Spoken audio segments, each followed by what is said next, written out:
We've all seen it as we've been scrolling through TikTok. Anti-sunscreen messages flooding the app during UV Safety Awareness Month.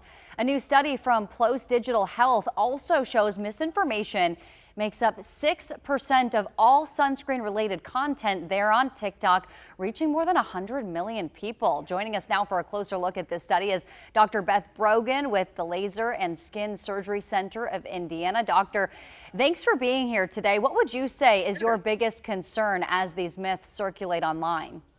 Thanks for having me. The problem with misinformation is because it is so attention grabbing, it really calls a lot more people in than the actual true information.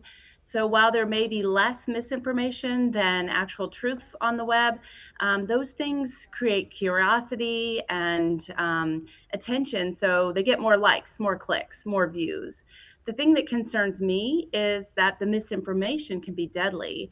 We know as dermatologists that UV exposure, especially unprotected without sunscreen, is the cause for about 90% of our skin cancers that we see in clinic every day.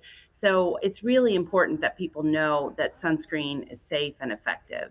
Yeah, some of the common myths that I've seen scrolling include sunscreen being toxic or blocking people from getting necessary vitamin D. So what does the scientific evidence actually tell us? So it's important to know there is no scientific evidence to support the claim that sunscreen causes skin cancer. Just that's the bottom line. Sunscreen has actually been shown in multiple studies to prevent skin cancer. And this is important to prevent melanoma and other forms of skin cancer like basal cell carcinoma and squamous cell carcinoma. So really, if we look at the studies, sunscreen and UV protection does prevent skin cancer. As for the vitamin D, though, that's been an important topic, and that gets a lot of discussion online and actually in my clinic as well. I talk to my patients about vitamin D because we do get some vitamin D from the sun. So when we're protecting our skin, we need to get vitamin D from other sources. There are lots of easy ways to get vitamin D, though, through foods and through supplements. So if somebody's concerned about their vitamin D, they could talk to their doctor or take a supplement. What do you say to those parents who think that the chemicals in certain sunscreens are more dangerous than the threat of skin cancer?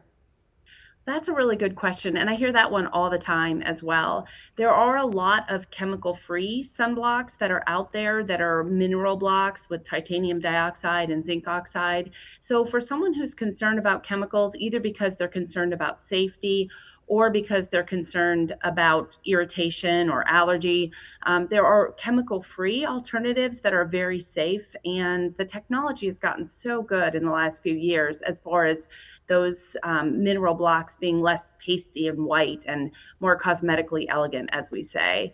On the other hand, the chemical sunblocks that we have in this country are extraordinarily safe, and we believe they're much safer than going unprotected in the sun. Let's talk SPF. How high of should we be using? How often should we be reapplying? Another good question. Most dermatologists will tell you at least an SPF 30, but one of the most important things is to look for broad spectrum protection, something that says UVA and UVB. So most 30s will have that, but you also want to check that out. You want to use a lot, maybe more than what you think.